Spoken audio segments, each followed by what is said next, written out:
श्रीलंका दौरे के लिए 2 टीम इंडिया बनी, एक वनडे की टीम बनी, एक टी20 की टीम बनी। आप इन दोनों टीमों के सिलेक्शन को कैसे देखते हैं? हार्दिक पांड्या वाइस कैप्टन टी20 वर्ल्ड कप, उसको क्या बोलोगे आप अगर चयन करता हो कि भाई मैं तुझे इसलिए हटा रहा हूं? गौतम गंभीर का एक स्टेटमेंट बड़ा वायरल हो रहा है कि क्या कभी आपने सुना है कि वाइस कैप्टन को हटा दिया जाए और कप्तान बना रहा है? गौतम गंभीर इंडियन क्रिकेट के लिए, टीम इंडिया के लिए किस तरह के कोच साबित हो सकते हैं? Saba Karim, farmer India cricketer, जो आपको सोनी स्पोर्ट्स नेटवर्क पर कमेंट्री करते हुए नजर आएंगे सीरीज के लिए। लंका का दौरा बहुत बड़ा नहीं था, लेकिन पिछले एक हफ्ते में जो चीजें हुई ये बहुत बड़ा बन गया सर। हाँ, और अच्छी बात है ये, क्योंकि श्रीलंका का दौरा कई बार हम लोगों ने देखा है कि कई सारे, जिस तरह से जिम्बाब्वे का दौरा होता था उसी तरह से कई सारे ऐसे प्लेयर्स को मौका मौका दिया जाता था जिनको सिलेक्टर्स को लगता था कि ये यंगस्टर्स हैं, हम लोग एक नई नई टीम बनाकर भेज रहे हैं। पर ये बहुत सालों के बाद ऐसा नजर आ रहा है कि इस बार अम, अम, जो सही मायने में जिस तरह की टीम बननी चाहिए, सॉलिड टीम बननी चाहिए, उस तरह की टीम बनी है दोनों ही फॉर्मेट में, टी20 में भी और वनडे में भी। इसके पीछे एक और बहुत बड़ा कारण ये भी है ना वैभव, के अब ज्यादा समय है नहीं हमारे पास, क्योंकि अब 2 साल के बाद आपका फिर से विश्व कप शुरू हो जाएगा। तो उसकी तैयारी करने के लिए बहुत जरूरी है कि आप एक अपनी तगड़ी टीम भेजें। वनडे की अगर हम बात करें तो फिर चैंपियंस ट्रॉफी नेक्स्ट ईयर होने वाली है, मुश्किल से 7 या 8 आपको वनडे मैचेस मिलेंगे, तो आपके पास समय बहुत कम है। और इसीलिए ये सही अवसर है, या फिर अवसर था चयनकर्ताओं के लिए कि अब आप तैयारी आने वाले समय के लिए करना शुरू कर दें। अच्छा, आपसे जब क्रिकेट की बात करते हैं ना, मुझे बड़ा मजा आता है क्योंकि आप ऐसे शख्स हैं जो पूरी खरी खरी बात बोलते हैं। सर, सबसे पहले तो आप मुझे ये बताइए कि श्रीलंका दौरे के लिए 2 टीम इंडिया बनी, एक वनडे की टीम बनी, एक टी20 की टीम बनी। आप इन दोनों टीमों के सिलेक्शन को कैसे देखते हैं?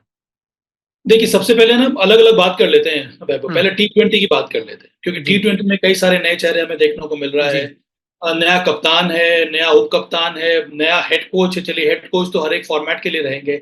नए सिरे से सपोर्ट स्टाफ का भी चयन हो गया है या फिर होने वाला है। तो कई कई सारी चीजें जो है नई नई नजर आ रही है, नयापन नजर आ रहा है इस भारतीय टीम में। अब मैं जानना चाह रहा हूँ कुछ कुछ वापस, जब विश्व कप में भारतीय टीम का शानदार प्रदर्शन हुआ था, जो हम लोगों ने जी विश्व कप जीता इतने सालों के बाद, वहां से कई ऐसे चेहरे हैं जिनको मौका मिला था, उनको फिर से मौका मिल रहा है, जो कि सही बात है। जो जो नए चेहरे जो हम देख रहे हैं ना वैभव, अब चयनकर्ता जब बैठते हैं और चयन करते हैं तो सबसे पहले वो 1 से 11 वो जो नंबर्स है ना, वो लिखा जाता है और उसके ओके। सामने नाम लिखना शुरू हो जाता है। 11 के बाद फिर 12, 13, 14 और 15। ठीक है। हम्म। तो जो चयन, जो कमेटी की जो मीटिंग होती है उसकी शुरुआत इसी तरह से होती है। जी तो अगर हम टी20 की टीम देखेंगे ना, तो अब आपने शुभमन गिल को रख लिया है एक एक ओपनर के रूप में, उसके साथ आपके पास यशस्वी जायसवाल है। जायसवाल भारतीय टीम का हिस्सा थे, उनको आप बाहर कर नहीं सकते हैं, शानदार जी प्रदर्शन रहा उनका जिम्बाब्वे में। शुभमन गिल एक ट्रैवलिंग प्लेयर थे विश्व कप के लिए, जी और फिर वो जिम्बाब्वे टीम के लिए वो कप्तान बने। जी वहां पर उनका प्रदर्शन ठीक ठाक रहा, तब उनको बाहर कर नहीं सकते हैं। तो ये जी आपके 2 स्लॉट्स फिट हो गए ओपनिंग में। नंबर 3 पर आपने ऋषभ पंत को ट्राई किया है, उनका सैंपल साइज बहुत छोटा है, उनको आपको और आगे मौका देना होगा, इसीलिए आपने नंबर 3 पर ऋषभ पंत को रख लिया है। नंबर 4 पर सूर्य कुमार यादव आ गए, जो कि कप्तान है। सूर्य कुमार यादव बेहतरीन प्लेयर है, मेरे हिसाब से आर्गुएबली नंबर 1 टी20 बैटर है इस समय। और फिर उसके बाद की जो जगह है ना, ऑटोमेटिकली फिल इन हो जा रही है वैभव। जी तो इसीलिए हम लोग जितनी भी चर्चा कर लें, मुझे भी लगता था कि अभिषेक शर्मा का नाम क्यों नहीं आया, ऋतुराज गायकवाड़ ने इतना अच्छा प्रदर्शन किया है, हम्म। उनका नाम क्यों नहीं आया, युजवेंद्र चहल के बारे में तो लोग क्यों नहीं सोच रहे हैं, क्योंकि वो विश्व कप टीम का हिस्सा थे। अब ना तो वो वनडे में है, ना तो वो टी20 टीम में है। तो इस तरह के सवाल हम लोग जरूर उठा सकते हैं, उठने भी चाहिए। पर सही मायने में अगर हम जवाब की तलाश करेंगे तो जो मैंने बताया है, कुछ इसी जी प्रकार से चयन कमेटी की मीटिंग होती है और फिर उस तरह के निर्णय लिए जाते हैं, जिसका नतीजा हम लोगों ने देखा है इस समय। सर, ओडीआई टीम पे कुछ कहेंगे? ओडीआई टीम में तो ज्यादा चेंजेस मैं एक्सपेक्ट भी नहीं कर रहा था। नहीं है, ओडीआई नहीं टीम है। में कुछ वैसे ही हैं जो विश्व कप के हिस्सा थे, जहां पे हम लोग शानदार प्रदर्शन रहा था, इसीलिए केएल राहुल वो वापस आ गए हैं, श्रेयस अय्यर वापस आ गए हैं। तो ये सभी खिलाड़ी हैं जिन्होंने भारत के लिए अच्छा प्रदर्शन किया, तो वहां पर ज्यादा चेंजेस मुझे मुझे नजर नहीं आ रहे हैं। अब चूंकि बुमराह को रेस्ट दिया गया है, उनको ब्रेक जरूरी है, इसीलिए वो नजर आ नहीं रहे हैं। पीसी में कह दिया गया है कि रविंद्र जडेजा को भी रेस्ट मिल रहा है, इसी वजह से उनका नाम नहीं है इस समय। तो ज्यादा चेंजेस है नहीं। मुझे लगता है कि वैरायटी की भी तलाश है यहाँ पर वैभव, दोनों टीमों में। खास करके पेस बॉलिंग और स्पिनर्स में अगर हम देखेंगे तो पेस बॉलर्स में आपके पास T20 में अगर आप देखेंगे वैभव, तो दो आपके पास लेफ्ट आर्म सीमर्स हैं, अर्शदीप और खलील अहमद। खलील अहमद जी करीब 5 साल के बाद उनकी वापसी हो रही है, और जिम्बाब्वे सीरीज में वहां पर अच्छा प्रदर्शन रहा, उसीलिए उनको फिर से रखा गया है। उसके बाद मोहम्मद सिराज जो कि रिलायबल बॉलर है। ये आपके 3 पेस बॉलर हो गए वहां के लिए, और फिर आपके पास ऑलराउंडर्स हैं, और वनडे स्क्वाड में भी कुछ वही है। यहाँ पे हर्षित राणा को रखा गया है। मुझे लगता है कि गौतम गंभीर ने उनको बहुत करीब से देखा है, उनको ये लगता है कि आने वाले समय में ये अच्छे बॉलर साबित हो सकते हैं। मुझे थोड़ी हैरानी हुई कि मुकेश कुमार का नाम दोनों फॉर्मेट में नहीं आया। मुझे लग रहा था कि मुकेश कुमार का प्रदर्शन काफी अच्छा रहा है, पर ये मुझे अभी भी लगता है कि अर्ली स्टेजेस है। अब ये भी एक एक चर्चा का विषय हो सकता है कि सिलेक्टर्स ने मुकेश कुमार को देख लिया है, उनको मालूम हुए वो किस तरह से परफॉर्म कर सकते हैं। यहाँ पर let's try out couple of other new faces and let us see how this person वो कैसा परफॉर्म करता है श्रीलंका के दौरे पे। सर, आप फिलहाल तो सीरीज में कमेंट्री करने वाले हैं सोनी स्पोर्ट्स नेटवर्क पर, लेकिन आपका एक बड़ा इंपॉर्टेंट रोल पहले भी रहा है, आप चयन करता रहे हो इंडियन टीम के। तो मुझे आप वो चयनकर्ता वाली टोपी पहनकर समझाओ। Hardik Pandya, vice captain, T20 world cup, शानदार परफॉर्मेंस, फाइनल ओवर डाला, पूरा ऑलराउंड अच्छा खेला। उसको क्या बोलोगे आप अगर चयन करता हो कि भाई मैं तुझे इसलिए हटा रहा हूं? उसे कप्तान क्यों नहीं बनाया गया हार्दिक पांड्या को? अब जो सामने बात आ रही है वो तो आपने भी सुनी होगी कि सिलेक्टर्स को, गौतम गंभीर को ये लगता है कि वो हमेशा अवेलेबल नहीं होंगे। उनको एक ऐसा प्लेयर चाहिए जो हर बार और हमेशा T20 मैचेस के लिए अवेलेबल हो। और इस ये किससे भी बात ये छुपी नहीं हुई है कि इंजरी प्रोन रहे हैं हार्दिक पांड्या, ये एक कारण हो गया। मुझे जहां तक लगता है वैभव के, इसके पीछे एक और कारण ये है कि जिस तरह की लेगेसी रोहित शर्मा ने कप्तान के रूप में छोड़ी है, इस समय चयनकर्ताओं को और टीम मैनेजमेंट को या फिर हेड कोच को ये लगता है कि उस लेगेसी को आगे बढ़ाने के लिए सबसे अच्छा अगर कोई खिलाड़ी है तो वो सूर्य कुमार यादव है। क्योंकि नंबर 1 वो हमेशा अवेलेबल रहेगा, नंबर 2 उसका भी जो हाव भाव है वो बहुत कुछ रोहित शर्मा की तरह ही है।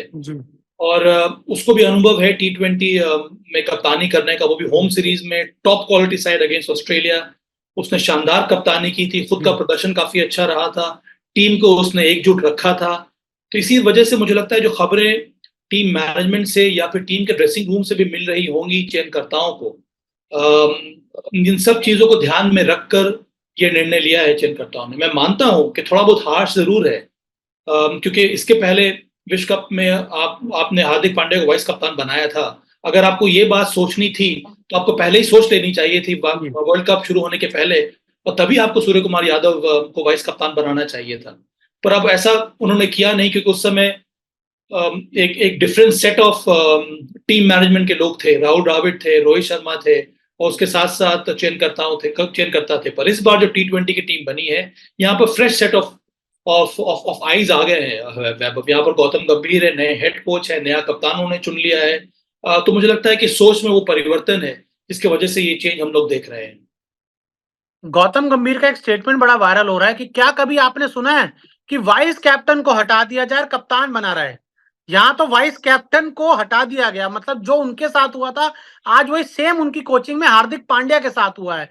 तो क्या समझ पा रहे हैं इस चीज को? मतलब एक जगह उन्होंने कहा था कि उप कप्तान कैसे हट सकता है, लेकिन यहाँ तो उप कप्तान जो कप्तान बनने वाला था उसको ही हटा दिया। पर वैभव ये तो कई बार हो चुका है कि जो उप कप्तान रहा है वो आने वाले समय में कप्तान नहीं बन पाया। एक तो बहुत कुछ निर्भर करता है उसके प्रदर्शन के ऊपर। पर यहाँ पर मैं मानता हूं कि हार्दिक पांड्या का लाजवाब प्रदर्शन रहा है, तो वो मापदंड तो हार्दिक पांड्या के केस में लागू हो ही नहीं सकता है ना जी, इसलिए मैंने जो 2 बातें बताई हैं, मेरे ख्याल में समझ ये गया। 2 बातें जो है ज्यादा जायज है, जिसकी वजह से यहाँ पर स्काई को कप्तान बनाया गया है।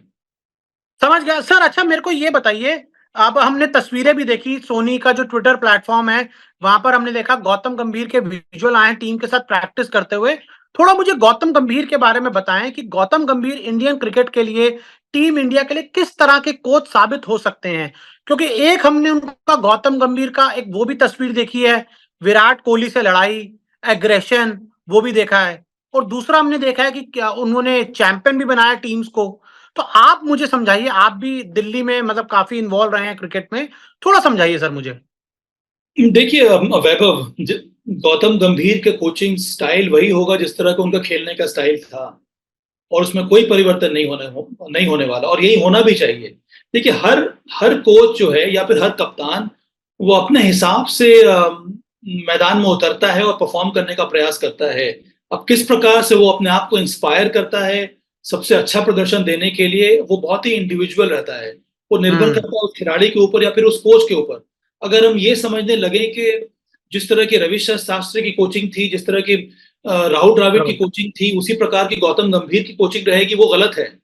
ओके. किसको कहाँ सफलता मिलती है, उस पर चर्चा हम लोग बाद में कर सकते हैं जब टीम का प्रोग्रेस हम लोग देख लें। जिस तरह से हर इंसान अलग होता है, अलग-अलग किस्म का रहता है, उसी प्रकार से हर कोच अलग रहता है। पर हाँ, जो जो एक खिलाड़ी के रूप में हम लोगों ने गौतम गंभीर को देखा है, उसी प्रकार की कोचिंग स्टाइल या कोचिंग स्टेटमेंट हमें गौतम गंभीर में एक हेड कोच के रूप में भी नज़र आने वाला है, जो राहुल द्रविड़ में हमें देखने को मिला था। राहुल द्रविड़ जब वो खिलाड़ी थे, तब भी उनका जो बिहेवियर था, या जिस तरह से वो सिचुएशंस को डील करते थे, वो वही था जो हमें एक हेड कोच के रूप में नज़र आया। रवि शास्त्री का भी वही हाल रहा है। तो मुझे लगता है कि और इसमें कोई चेंज नहीं होना चाहिए। अगर आप बहुत ज़्यादा अपने आप को चेंज करने लगेंगे ना कि नहीं, मैं अब तो कोच हो गया हूँ, मुझे अपनी पूरी स्टाइल बदल लेनी चाहिए, तब वो आपके काम नहीं आएगा। और मुझे लगता है कि गौतम गंभीर एक बहुत ही बुद्धिमान खिलाड़ी रहे हैं, और एक बहुत ही इन डेप्थ स्टडी करने वाले, तैयारी करने वाले कोच भी रहे हैं, और उनको ये अनुभव है। तो जो जिस तरह की तैयारी वो एक प्लेयर के रूप में करते थे, जिस तरह से वो अपने साथ कलीग्स को इंस्पायर करते थे खेलते समय, कुछ उसी प्रकार का स्टाइल हमें एक हेड कोच के रूप में भी गौतम गंभीर से नजर आएगा। गौतम गंभीर में एक और मुझे लगता है जो स्किल सेट है, वो है वो विजन। किस तरह से ऑपोजिशन से एक कदम या दो कदम आगे रहना, अच्छा. किस तरह से मॉडर्न डे क्रिकेट को एब्जॉर्ब करना, और वो चेंजेस अपने टीम में लेकर आना, और उस प्रकार से प्लेयर्स का चयन करना, ये क्वालिटीज मुझे गौतम गंभीर में एक कोच के रूप में, एक कप्तान के रूप में भी नजर आ रही थी, और एक मेंटर के रूप में भी नजर आई है। ये एक बात होगी। दूसरी बात यह है कि वो एक ऐसे कोच रहे हैं जो हमेशा एड्रेस करते हैं किसी इशू को। अगर उनको ये लगता है कि टीम या कोई खिलाड़ी अच्छा नहीं कर रहा है, तो वो सीधे तौर पर एड्रेस करते हैं। तो उनका कम्युनिकेशन का स्टाइल कुछ इस तरह का रहता है कि वो बात को छुपा छुपा के कहने वाले खिलाड़ी नहीं है, या फिर कोच नहीं नहीं रहेंगे। उनको जो लगता है, जो मन की बात है, उनको लगता है कि खिलाड़ी के हित में है, उसको वो सामने जाकर कहेंगे। और मेरे ख्याल में ये बहुत ही अप्रिशिएटिव क्वालिटी है। और मुझे विश्वास है कि भारतीय टीम के जो खिलाड़ी हैं, उनको बहुत जल्दी इस बात का भी एहसास हो जाएगा कि ये जो कोच है, ये जो इंसान है, वो सारी की सारी बात जो है वो सामने रखता है। पीठ पीछे किसी की बात करना या फिर किसी के बारे में कुछ भी कहना, ये इस इंसान ये आदत नहीं है. बहुत अच्छा पॉइंट आपने बताया, और आपने जो कैमरा सेट किया ना इंटरव्यू के बीच में, अब पूरा आपका फ्रेम दिख पा रहा है मेरे को अच्छे से. इस साल की शुरुआत में विराट कोहली ने 5 टेस्ट मैच मिस किए इंग्लैंड के खिलाफ, लेकिन गौतम गंभीर के कोच बनते ही अब वो श्रीलंका जाएंगे 3 मैच की ओडीआई सीरीज खेलने के लिए. तो हम कह सकते हैं गौतम गंभीर इफेक्ट है कि विराट कोहली को श्रीलंका सीरीज खेलनी पड़ रही है. नहीं, it's not only Virat Kohli. मुझे लगता है कि गौतम को अब एहसास हो गया है कि अब वो हेड कोच हो गए हैं। वो इस तरह से टीम को चलाना चाह रहे हैं, और अब ज्यादा समय बचा नहीं है चैंपियंस ट्रॉफी के लिए। और यस. गौतम गंभीर इज वेरी क्लियर उनका गोल क्या है। जब वो आईपीएल के लिए भी कोचिंग कर रहे तब भी उनको पता था कि उनका गोल क्या है। और यहाँ पर अगर उनका गोल चैंपियंस ट्रॉफी, और होना भी चाहिए चैंपियंस ट्रॉफी, तो उन्होंने अब यहाँ से रोड मैप बना लिया होगा कि हमें कितने मैचेस मिलने वाले हैं। तो अगर इतने सारे मैचेस में अगर आपके टॉप प्लेयर्स जो है अवेलेबल नहीं होंगे, तो फिर आपकी तैयारी कैसे होगी? तैयारी आपकी मुकम्मल हो नहीं पाएगी। चलिए, बुमराह की बात अलग है, उनका वर्कलोड मैनेजमेंट अलग है, और वो अम, गौतम गंभीर को भी मालूम है कि वो एक ऐसी स्लॉट है जिसको और कोई भर नहीं सकता है। तो उनकी स्लॉट तो पक्की है।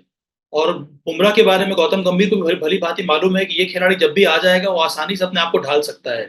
और उसके अलावा जो प्लेयर है, चाहे वो रोहित शर्मा कप्तान हो गए या फिर विराट विराट कोहली हो गए, जो बड़े बड़े प्लेयर्स हैं, जो एक्सपीरियंस प्लेयर्स हैं, जो आने वाले समय में नहीं खेलना है उनको चैंपियंस ट्रॉफी, तो आप चाहते हैं कि इन खिलाड़ियों के साथ आप टीम को बिल्डअप करें। और इसीलिए ये चेंज या फिर ये इंक्लूजन हमें देखने को मिल रहा है। तो गौतम गंभीर वांट्स कि हमारी बेस्ट पॉसिबल साइड जो है वो श्रीलंका जाए, और तैयारी अब शुरू हो जाएगी ये श्रीलंका दौरे से चैंपियंस ट्रॉफी के लिए, वैभव। सर आपने श्रीलंका दौरे की बात की, यहाँ पर हमें रोहित शर्मा भी ओडीआई में कप्तानी करते हुए नजर आएंगे और गौतम ने प्रेस कॉन्फ्रेंस में साफ कहा कि अगर 27 का वर्ल्ड कप की मैं बात करूं तो फिटनेस बहुत इंपॉर्टेंट है। आपको लगता है कि रोहित शर्मा का फिटनेस 2027 तक चल पाएगा या फिर 2025 चैंपियंस ट्रॉफी उनके लिए एक आखिरी टूर्नामेंट हो सकता है ओडीआई का? वैभव भाई बहुत ही स्पेकुलेटिव होगा कहना, और ओके।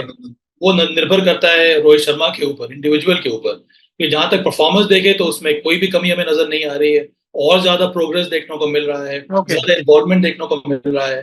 तो अगर आने वाले समय में चैंपियंस ट्रॉफी के बाद भी अगर वही फॉर्म रहेगा, तो ये कहना बहुत मुश्किल है ना कि फिर वो आने वाले समय में विश्व कप खेल पाएंगे कि नहीं। वो तो मुझे लगता है कि जैसे कहते हैं ना कि वो take it by the year होगा, कि चैंपियंस ट्रॉफी के बाद फिर आप इवैल्यूएट करेंगे। मुझे लगता है कि रोहित शर्मा खुद अपने आप को एसेस करेंगे कि वो किस पोजीशन में खड़े हैं, क्या क्या वो आगे खेल सकते हैं कि नहीं।